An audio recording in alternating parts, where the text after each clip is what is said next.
You're watching 18 News at 5:30. Welcome to Political Talk with Tom Santulli and Leslie Danksburg. Local news is national news this week. Woodstock 50 was planned to bring Jay-Z, Miley Cyrus, and other top musicians to Watkins Glen this August, but now the International Music Festival won't be coming after all. With an economic impact that Schuyler County Administrator Timothy O'Hearn estimates at about $50 million. Tom, what happened here? Well, you know, actually from the start, this thing has had problems. I think they did a good job bringing the event together, convincing the people in their area that they could do it and do it successfully.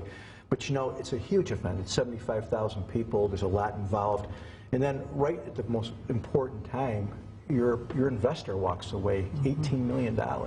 Investors don't walk away because things are great and they're going to make a lot of money. Investors leave, and big investors like this, because there's a problem.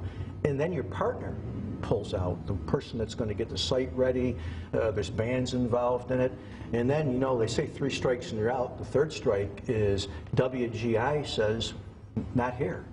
And so, you know, when you think about it, the planning just was off course, and it was late. I mean, think about it. We were now 60 days to an event, and they hadn't even they don't even have a mass gathering permit yet. So to me, this thing, and let me finally say, this is on the heels of a Fish concert a year ago that was for different reasons, but you know, that was a huge concert. The day before it gets canceled, people coming from all over the country and some outside the country, and now this happens. You know, it was a huge event. You got to get it right. You know, the Fish concert wasn't completely different reasons. I think the Fish concert was because of water quality problems, right? And there also was a problem with the Watkins Glen, the Woodstock, because of the New York Department of Health wouldn't give them a permit.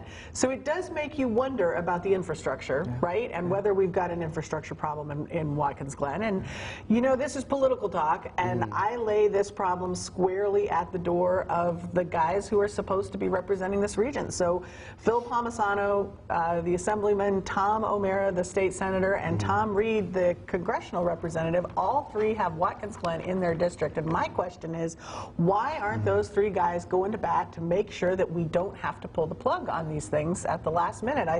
I think that the blame falls from the political perspective at the door of the guys who are supposed to represent the region. I would throw this at you, though. I mean, there was a lot of rain, and according to the health department, they said the water was unfit to, you know. You're talking about the Fish concert. For the Fish concert. Well, we do have to remember, history did repeat itself, because look at the Watkins, or look at the Woodstock Festival 50 years ago. What happened? It was a little soggy, right? So there you go, and there was a massive amount of people that they didn't expect. So who knows what would happen? But thank you both. $50 million, that's a lot of money to lose. So that's too bad for Watkins Glen, definitely. Yeah, well, that will have to do it for this edition of Political Talk, and we'll be right back.